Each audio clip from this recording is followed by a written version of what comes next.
नमस्कार साथियों। देखिए कई अपडेट हैं, सभी की एक एक करके अपन बात करेंगे। सबसे पहले अपन बात करते हैं आपकी लैब असिस्टेंट की जो भर्ती है उसमें पदों की जो संख्या है उसमें बढ़ोतरी कर दी गई है। आप यहाँ पर देख पाएंगे आलोक राज जी के द्वारा ये ट्वीट करके जानकारी दी गई है कि लैब असिस्टेंट भर्ती में कैंडिडेट के लिए खुशखबरी है।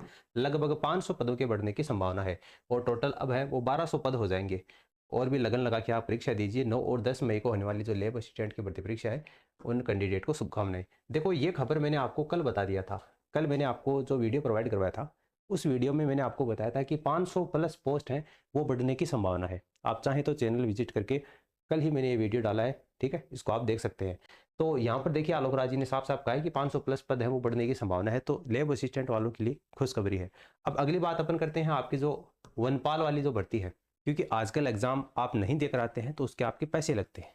तो आपने फॉर्म तो जल्दबाजी में उस समय भर दिया, लेकिन अब अगर आपको लगता है कि पोस्ट तो गिनती की है, नंबर आने से रहा, एग्ज़ाम सेंटर भी दूर मिलेगा, इसलिए आप एग्ज़ाम नहीं देना चाहते, तो ये आपके लिए खुशखबरी है, आप फॉर्म को विड्रॉ कर सकते हैं।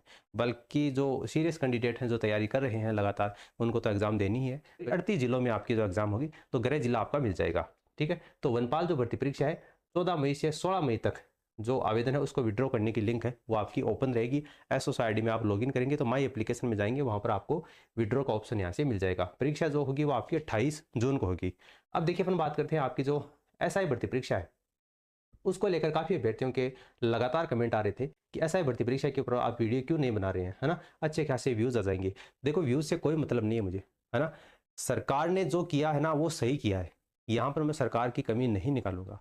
बहुत सारे अभ्यर्थियों का ये मानना है कि उस समय जितने भी अभ्यर्थियों ने फॉर्म भरा था उनको और उनके साथ में अब जो नए कैंडिडेट हैं उनको भी मौका मिलना चाहिए था, फॉर्म फिर से भरवाने चाहिए थे। आप सपोर्ट कीजिए। देखो सपोर्ट करने वाली चीज़ पर सपोर्ट किया जाता है, इससे मैटर के ऊपर मैं सरकार के बिल्कुल पक्ष में हूँ, है ना। विरोध करने वाली चीज़ पर मैं विरोध भी करता हूँ, जैसे 4th ग्रेड भर्ती का रिजल्ट है वो जल्दी निकालना चाहिए, ठीक है। तो उसमें मैं आपके साथ हूँ, लेकिन ये जो पॉइंट है वो उन कैंडिडेट के पर्सपेक्टिव से अगर आप देखेंगे जिन्होंने 2021 वाली एग्जाम दी थी, उनके दृष्टिकोण से देखेंगे तो सरकार ने ये बिल्कुल सही डिसीजन लिया है। सही डिसीजन कैसे लिया है यहाँ पर आप देखिए। ऐसा है भर्ती परीक्षा 2021 है, दोबारा होगी। पहले एग्जाम में शामिल हुए 3,83,000 जो कैंडिडेट हैं उन्हीं अभ्यर्थियों को मौका मिलेगा। नया जो कैंडिडेट है उनको फॉर्म नहीं भरवाया जाएगा। देखो इसके पीछे क्या मंशा है सरकार की। सरकार ये कहना चाह रही है कि अब जो ओवर एज हो गए वो अभ्यर्थी, कहने का मतलब सीधा सा है कि 2021 में वो फॉर्म भरने के काबिल थे, आज 5 साल हो गए उस बात को, तो अब वो फॉर्म नहीं भर सकते, यानी कि ओवर एज हो गई। क्योंकि अगर ओवर एज नहीं हुए होते तो अभी 5 अप्रैल 2026 को जो एग्जाम लगी है एसआई भर्ती परीक्षा की, वो एग्जाम में बैठ गए होंगे दूसरी बार और एग्जाम उन्होंने दे ली। लेकिन जो अभ्यर्थी ज़्यादा ओवर एज हो गए हैं 2021 वाली भर्ती में, वो एग्जाम फॉर्म नहीं भर सके 2026 वाली भर्ती का जो अभी 5 अप्रैल को आयोजित हुई है। तो सरकार का ये मानना है कि जो कैंडिडेट उस एग्जाम में बैठे थे उन कैंडिडेट की फिर से एग्जाम ली जाए, क्योंकि जो धांधली वगैरह हुई थी, एसओजी ने जो सबूत पकड़े हैं वो किसी से छुपे हुए नहीं, आप सबको पता है उसके बारे में। तो ये जो सरकार ने फैसला लिया है ये बिल्कुल सही लिया है। मैं उन अभ्यर्थियों के साथ में हूँ जो अभ्यर्थी इस समय एग्जाम में बैठे थे, उनके दृष्टिकोण से अगर देखा जाए तो सरकार ने बिल्कुल सही फैसला लिया है, ठीक है। लेकिन बहुत सारे अभ्यर्थी इस चीज़ को लेकर नाराज हैं कि हमारी क्या गलती है, हमने तो फॉर्म है वो नहीं भरा था, अब अपन फॉर्म फिर से भर सकते थे। लेकिन देखो अगर आप फॉर्म फिर से भर सकते थे तो 2026 वाली वैकेंसी में आपने भरा होगा, एग्जाम भी दी होगी और आगे नई भी वैकेंसी आ जाएगी उसमें दे सकते हैं। लेकिन ये जो भर्ती है ये 2021 वाले कैंडिडेट के लिए है। यहाँ पर आप देख पाएंगे अब यह परीक्षा नए सिरे से आयोजित की जाएगी और इस संबंध में विस्तृत जो जानकारी है वो आयोग की वेबसाइट के ऊपर जारी की जाएगी और आयोग ने इसको लेकर एक प्रेस नोट भी जारी कर दिया है। आयोग के जो अध्यक्ष हैं उत्कल रंजन साहू, उन्होंने बताया कि पुनः परीक्षा केवल वही 3,83,000 और 97 अभ्यर्थी बैठ सकेंगे जो पूर्व में आयोजित यानी 2021 वाली जो भर्ती है उसमें बैठे थे, और ना केवल बैठे थे, दोनों प्रश्न पत्रों में शामिल हुए थे, वही अभ्यर्थी एग्जाम दे पाएंगे। जैसे जिनको लग गया कि पहला वाला जो पेपर है वो दे दिया और उनको लगा कि हमारा सिलेक्शन अब नहीं होगा, तो दूसरा पेपर उन्होंने अगर स्किप कर दिया है तो वो अभ्यर्थी एग्जाम में नहीं बैठ सकेंगे, यानी उनके एसएसओ आईडी के ऊपर वो एग्जाम फॉर्म का जो एडिट का ऑप्शन आएगा वो नहीं खुलेगा। उन्हीं अभ्यर्थियों को खुलेगा 3,83,097 अभ्यर्थी जो अभ्यर्थी दोनों शिफ्ट में प्रेजेंट हुए हैं, है ना। तो ये उनके लिए एक बड़ी खबर है। नए आवेदकों को इसमें अवसर नहीं दिया जाएगा और परीक्षा का जो आयोजन है वो सितंबर 2026 में किया जाएगा। सितंबर 2026 में इसका एग्जाम का आयोजन किया जाएगा और इसके लिए जो अपडेट है वो मैं आपको बता दूं कि 16 मई से शुरू हो जाएगी ऑनलाइन आवेदन संशोधन की प्रक्रिया। यानी अब देखो इसमें संशोधन क्या करना है।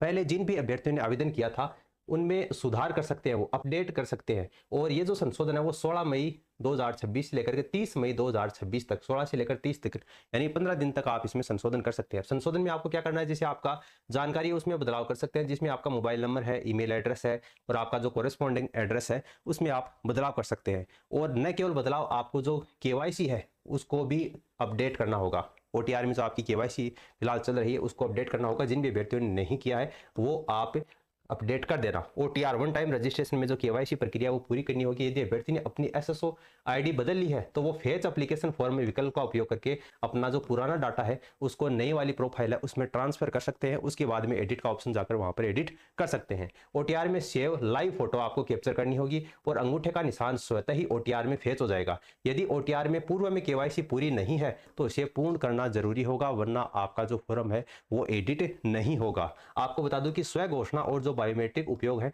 उसकी सहमति आपको देनी होगी। अगर आपके द्वारा किसी भी प्रविष्टि में संशोधन नहीं किया जाता है, यानी आप उसमें कुछ भी नहीं बदलना चाहते, ना मोबाइल नंबर, ना ईमेल एड्रेस, ना आपका पत्राचार का पता, कुछ भी नहीं चेंज करना चाहते, तब भी आपको एडिट करना पड़ेगा। अगर एडिट नहीं करेंगे तब आप एग्जाम में नहीं बैठ पाएंगे। अब आप कुछ भी एडिट नहीं करना चाहते हैं उसके बावजूद आपको एडिट वाला ऑप्शन है उस पर ओके करना है, यानी एडिट मोड में खोलकर अगर आप संशोधन न करना चाहते हैं तो न होने संबंधी घोषणा का आपको वहां पर एक चेकबॉक्स है वो मिल जाएगा। तो अगर आप एडिट वाला ऑप्शन जैसे वहां पर क्लिक करेंगे और जैसे खुल जाएगा अगर एडिट वाला ऑप्शन, तो मैं आपको ये वीडियो बनाकर भी बता दूंगा कि किस तरीके से आपको एडिट करना है। और अगर एडिट नहीं करना चाहते हैं तो जो चेकबॉक्स है उसको किस तरीके से आप यहाँ पर ओके करना है और लाइव फोटो कैप्चर करनी है और अंगूठे का निशान प्रयोग के लिए सहमति अनिवार्य रूप से आपको प्रदान करनी होगी। और फिर आपका जो फाइनल सबमिट बटन है वहां पर आप क्लिक करेंगे, उसके बाद में आपके मोबाइल नंबर पर ओटीपी आएगा और जो आपका फॉर्म होगा वो आपका फाइनल सबमिट होगा, तभी आपका आवेदन है वो स्वीकार किया जाएगा, अन्यथा आपको एग्जाम में नहीं बैठने दिया जाएगा। आपको बता दूं कि जो पात्रता की शर्तें हैं वो यथावत रखी गई है। 2021 में जो शर्तें थी पात्रता की वही शर्तें रखी गई है, यानी कि अभ्यर्थियों की पात्रता जिसमें आयु मुख्य रूप से आपका जो एज वाला है ना, इसी को लेकर सारी जो लड़ाई है वो हो रही है। क्योंकि काफी अभ्यर्थी हैं जो 5 साल का गैप बहुत होता है ना, तो 5 साल में काफी अभ्यर्थी और एज हो गए। और आरक्षण संबंधी और जो शैक्षणिक योग्यता संबंधी जो भी प्रावधान है वो आपका 2021 के आवेदन के समय जो स्थिति थी उसी के आधार पर किया जाएगा। इसी में किसी भी प्रकार का परिवर्तन है वो मान्य नहीं होगा। तो अभ्यर्थियों को सलाह दी गई है कि विस्तृत जानकारी के लिए समय समय पर आयोग की आधिकारिक जो वेबसाइट है उसका अवलोकन करते रहे, वरना आप हमारे टेलीग्राम चैनल को ज्वाइन कर लेना। कोई भी सूचना आती है तो आपको हमारे टेलीग्राम चैनल पर प्रोवाइड करवा दी जाएगी। तो ये जो भर्ती है एसआई भर्ती 2021 वो 2021 वाले कैंडिडेट के लिए ही है जिन्होंने दोनों एग्जाम दी है के लिए है। एक एग्जाम भी अगर उन्होंने, यानी एक पेपर भी अगर उन्होंने मिस कर दिया था तो वो इसमें नहीं बैठ सकेंगे। और जो जिन्होंने दोनों एग्जाम दी है उन अभ्यर्थियों के लिए खुशखबरी है। बाकी आप यहाँ पर ज्वाइन कर लेना, कोई भी इससे संबंधित अगर अपडेट आएगा, 4th ग्रेड भर्ती से रिलेटेड आएगा, कोई भी अपडेट आता है तो वो सूचना आपको यहाँ पर प्रोवाइड करवा दी जाएगी। तो इस वीडियो को अपने दोस्तों के साथ में आप शेयर कर दीजिए।